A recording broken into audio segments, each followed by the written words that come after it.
नाशिक शहरासह धरणांच्या पाणलोट क्षेत्रामध्ये पावसाचा जोर असल्यामुळे गंगापूरसह 13 धरणांतून पाण्याचा विसर्ग सध्या केला जातोय। त्यामुळे गोदावरी नदीच्या पाणी पातळीमध्ये वाढ होणार आहे। गंगापूर धरणावरून आढावा घेतला आमचे प्रतिनिधी मुकुल कुलकर्णी यांनी।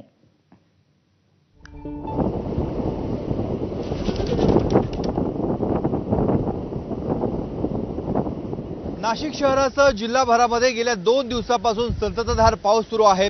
त्यामुळे जिल्ह्यातील धरणं ही आता ओसंडून वाहू लागलेली आहे, तर अनेक धरणांची पाण्याची पातळी ही वाढलेली आहे।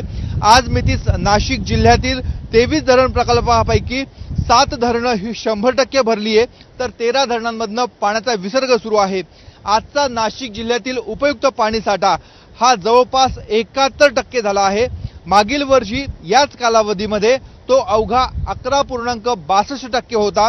म्हणजेच मागील वर्षीच्या तुलनेमध्ये यंदा 60% धरणं ही अधिक भरलेली आहे।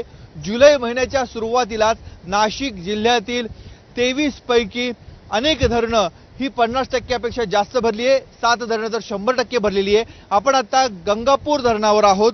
गंगापूर धरणाचा पाणीसाठा देखील हा जवळपास 61% झालेला आहे। त्यामुळे गंगापूर धरणामधनं पाण्याचा विसर्ग हा केला जात आहे।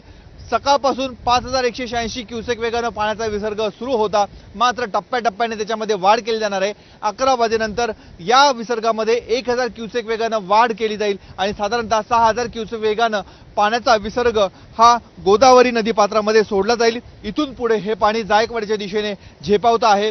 गंगापूर धरणाचे एकूण 9 दरवाजे आहेत। 9 दरवाजापैकी 8 दरवाजामधनं पाण्याचा विसर्ग हा केला जात आहे। याचबरोबर दारणा, मुकणे, पालखेड अशा वेगवेगळ्या धरणांमधनं पाण्याचा विसर्ग सुरू आहे। 1 जून पासून आतापर्यंत साधारणतः 17000 MCFT पाणी हे जायकवाडीच्या दिशेने झेपावलेलं आहे। कॅमेरामन मयूर वारगेजेसह मुकुल कुलकर्णी, ABP माझा, गंगापूर धरण।